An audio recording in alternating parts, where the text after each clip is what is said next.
मैं दो चीज़ों के बिना कभी अपने घर से नहीं निकलती। पहली चीज़ एक स्विस आर्मी नाइफ और दूसरी लिपस्टिक। एक औरत के लिए ये दो चीज़ें ही काफ़ी हैं। मैग रेगास और कैरन कोज़लोवस्की की किताब read my lips a cultural history of the lipstick में किरदार जब ये बात कहती है तो उसके पीछे समर्थन में खड़ा होता है इतिहास। द्वितीय विश्व युद्ध के दौरान एक किस्सा मिलता है हमें। युद्ध के दौरान ब्रिटेन में महिलाओं को लिपस्टिक लगाने को उनके बढ़ावा दिया जाने लगा।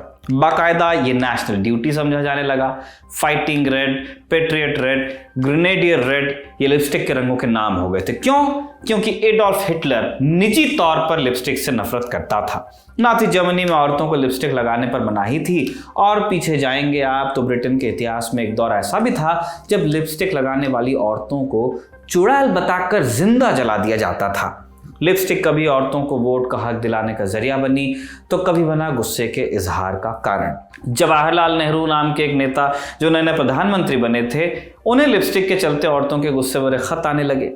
लिपस्टिक का इतिहास और उससे जुड़ी ऐसी कई दिलचस्प कहानियां जानेंगे हम आज के एपिसोड में। नमस्ते, मैं हूं निखिल और आप देख रहे हैं ऐतिहासिक किस्सों कहानियों से जुड़ा हमारा रोजाना का कार्यक्रम तारीख। लिपस्टिक कहने को एक आधुनिक चीज आपको लग सकती है, लेकिन होठों को रंगने की ये जो प्रथा है बहुत पुरानी है। ईसा से 2500 साल पहले मेसोपोटामिया में एक रानी हुई शुभ-अद। 20वीं सदी में शुभ-अद की कब्र खोदी गई। पाया गया कि रानी के साथ कुछ मटके भी दफनाए गए थे जिनमें सीसे यानी लेड और लाल पत्थर को पीसकर बनाया गया एक मिश्रण भरा था। रानी इस मिश्रण को अपने होठों पर लगाती थी। मिस्र की रानी क्लियोपेट्रा को भी होठ रंगने का शौक था। लाल रंग शक्ति का प्रतीक था, इसलिए झींगुर और चींटियों को पीसकर एक मिश्रण बनाया जाता जिसे क्लियोपेट्रा अपने होठों पर लगाती थी। इसके अलावा सिंधु घाटी सभ्यता की खुदाई में भी ऐसे सबूत मिलते हैं जिनसे पता चलता है कि तब लोग अपने होठों को रंगा करते थे। ये पुरानी लिपस्टिक का रूप हुआ। आज की मॉडर्न लिपस्टिक जो एक सॉलिड रोल की तरह दिखती है, इसका सबसे पुराना जिक्र मिलता है इस्लामी सभ्यता में। अल ज़हरावी के एक मशहूर चिकित्सक या कह लीजिए हकीम हुए। इन्होंने लोबान की बत्तियों को रोल कर पहली बार एक सॉलिड लिपस्टिक बनाई। लिपस्टिक लगाई क्यों जाती थी? जाहिर है खुद को खूबसूरत दिखाने के लिए। सभी वर्ग के लोग इसे लगाते थे, लेकिन फिर तमाम चीज़ों की तरह लिपस्टिक भी वर्ग विभाजन का एक सिंबल बनी। ग्रीस के साम्राज्य में सेक्स वर्क करने वाली महिलाओं ने लिपस्टिक लगाना शुरू किया, लेकिन जैसे ही ये हुआ उच्च वर्ग के लोग लिपस्टिक को ओछी चीज़ मानने लगे कि ये सब लोग लगाते हैं। ये मान्यता शुरू हुई कि लिपस्टिक आर्टिफिशियल खूबसूरती को बढ़ावा देती है।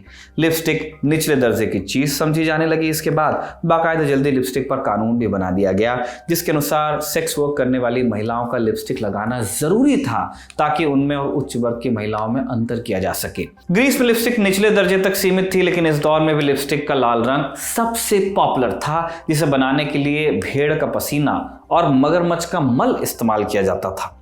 ग्रीस के बाद बात करें रोमन साम्राज्य की। रोम में हिसाब थोड़ा उल्टा था। रोम साम्राज्य में बाकायदा मर्द भी लिपस्टिक लगाते थे, लेकिन खूबसूरती बढ़ाने का यह तरीका खतरे से खाली नहीं था। रोम में लिपस्टिक बनाने के लिए गेरू और एक प्रकार की काई का इस्तेमाल किया जाता था। रोम के लोग इस बात से अनजान थे कि काई जहरीली है, इसलिए लिपस्टिक लगाने से बीमारियां होने लगी। इस वजह से लिपस्टिक को एक खास नाम भी मिला, किस ऑफ डेथ। लेकिन फिर भी लिपस्टिक लगाना जारी रहा। आगे चलकर हालांकि लिपस्टिक सिर्फ महिलाओं के ही काम की चीज बनती गई और यहीं से शुरू हुआ लिपस्टिक के इतिहास का एक नया अध्याय। इंसानी आंख में दो प्रकार की कोशिकाएं होती हैं, रॉड्स और कोन्स। ये प्रकाश की इंटेंसिटी को भी पहचानती हैं और रंग को भी पहचानती हैं। तमाम लोग इन्हीं के जरिए रंगों को देखते हैं, लेकिन आधुनिक समय में लिपस्टिक के इतने रंग हैं कि मर्द प्रजाति का एक मनुष्य होता है जो रंग तो पहचान सकता है, लेकिन क्रिम्सन रेड और स्कारलेट रेड में क्या अंतर होता है वो नहीं बता सकता। लिपस्टिक का रंग काला कैसे हो सकता है, ये भी उसके समझ से परे का सवाल है। लिपस्टिक का काला रंग भी हालांकि आधुनिक समय की देन है। इतिहास में लिपस्टिक का रंग कभी काला नहीं रहा। इतिहास मतलब हम कुछ वक्त पहले की बात कर रहे हैं, लेकिन इसकी भरपाई भी उस काले अध्याय ने की जो लिपस्टिक की वजह से महिलाओं ने देखा। मध्य युग 1500 ईस्वी से पहले यूरोप ने एक ऐसा दौर देखा जब महिलाओं को लिपस्टिक पहनने के कारण शैतान कहा गया, लिपस्टिक लगाने के कारण। ये बात सीधे चर्च की तरफ से कही गई थी। ईसाई धर्म में कन्फेशन नाम की एक प्रथा है जिसमें आप पादरी के पास जाकर अपने पापों का इजहार करते हैं और पादरी आपको माफ कर सकते हैं। औरतों से तब कहा जाता था कि अगर उन्होंने कभी लिपस्टिक लगाई तो उन्हें कन्फेशन करना चाहिए।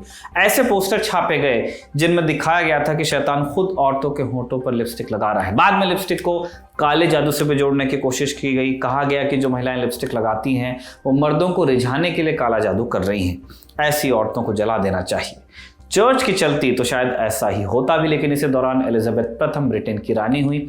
एलिजाबेथ खुद लिपस्टिक लगाती थी और चूंकि रानी को तो आप जेल में नहीं डाल सकते थे, इसलिए लिपस्टिक पर कोई कानूनी बंदी नहीं लग पाई।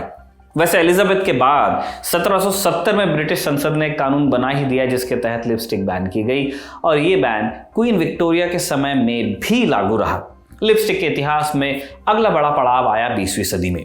20वीं सदी बदलाव का दौर था। दुनिया भर में महिलाएं अपने अधिकारों की मांग कर रही थीं। 1912 में अमेरिका में महिलाओं ने वोट के अधिकार के लिए बड़ा मूवमेंट शुरू किया। लाल गाढ़ी लिपस्टिक इस मूवमेंट की पहचान बना क्योंकि लिपस्टिक को लेकर सदियों से स्टिग्मा था। महिलाओं ने लिपस्टिक को आज़ादी का सिंबल बनाया। Reading our lips the history of lipstick regulation in western seats of power शीर्षक से एक आर्टिकल में सेरा शेफर लिखती हैं, वोट का अधिकार मांगने के लिए महिलाएं जब रैली निकालती थीं तो उन सभी ने गहरी लाल लिपस्टिक लगाई होती थी। ये इत्तेफाक नहीं था, लिपस्टिक लगाना भी विद्रोह का ही एक तरीका था। यहां से लिपस्टिक क्रांति की शुरुआत होती है। महिलाओं में लिपस्टिक की मांग तेजी से बढ़ी। कंपनियों ने इस मांग को पहचाना और लिपस्टिक एक कमोडिटी बन गई। इस ट्रेंड को और तेजी मिली द्वितीय विश्व युद्ध के दौरान। नाजी जर्मनी में लिपस्टिक बैन थी। नाजी विचारधारा के अनुसार लिपस्टिक लगाना शुद्ध आर्यन रेस पर धब्बा लगाने जैसा था। हिटलर की इस मानसिकता के चलते ब्रिटेन में लिपस्टिक को खूब बढ़ावा मिला कि खूब लगाओ। सरकारी बढ़ावा भी मिला और सामाजिक बढ़ावा भी मिला। सोचिए, ये वही मुल्क है जिसने रानी ने लिपस्टिक पसंद की, फिर भी उनके जाने के बाद सरकार ने बैन किया था। वहां की बात है। उस समय युद्ध में काम करने वाली नर्सेस के लिए लाल लिपस्टिक लगाना प्रोटोकॉल का हिस्सा बन गया। रेड क्रॉस में काम करने वाली महिलाएं नियमित रूप से लिपस्टिक लगाती थीं। विश्व युद्ध खत्म हुआ तब तक लिपस्टिक एक बहुत ही पॉपुलर सौंदर्य प्रसाधन बन चुकी थी और बाद में इसकी पॉपुलैरिटी फिर बढ़ी ही, आप जानते हैं।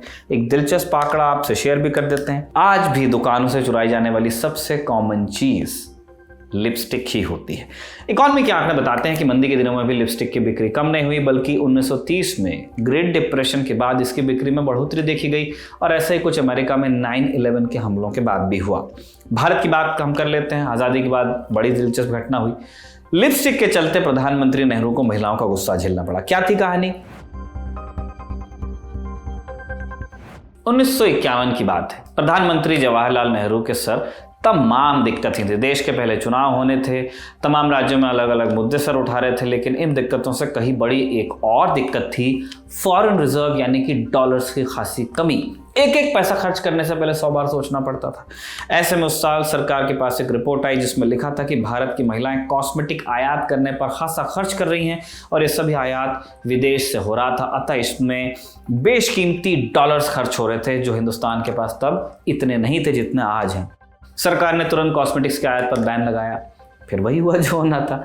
नेहरू के निजी सचिव एमओ मथाई अपनी किताब माई डेज विद नेहरू में लिखते हैं कि सरकार के इस कदम से शहरों की महिलाओं में सरकार के प्रति काफी गुस्सा हुआ।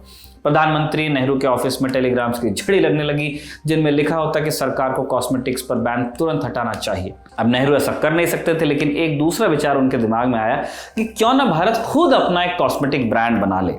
नेहरू सोच रहे थे कि तभी उन्हें अपने दोस्त JRD टाटा की याद आई। उन्होंने टाटा से गुजारिश की कि वो ऐसे स्वदेशी ब्यूटी प्रोडक्ट्स बनाएं जो इंटरनेशनल ब्रांड्स को टक्कर दे सकें, कि क्यों इंपोर्ट करना है, आप यहीं पे हिंदुस्तान में क्वालिटी का माल खरीदो, अच्छे कॉस्मेटिक्स। इस एक विचार से शुरुआत हुई लैक्मे की। लैक्मे का नाम लैक्मे कैसे पड़ा? दरअसल उस दौर में पेरिस में एक ओपेरा चला करता था जिसमें भारत की एक कहानी दिखाई जाती थी। कहानी एक लड़की की थी जिसका नाम था लक्ष्मी। लक्ष्मी के पिता नीलकंठ एक ब्राह्मण थे।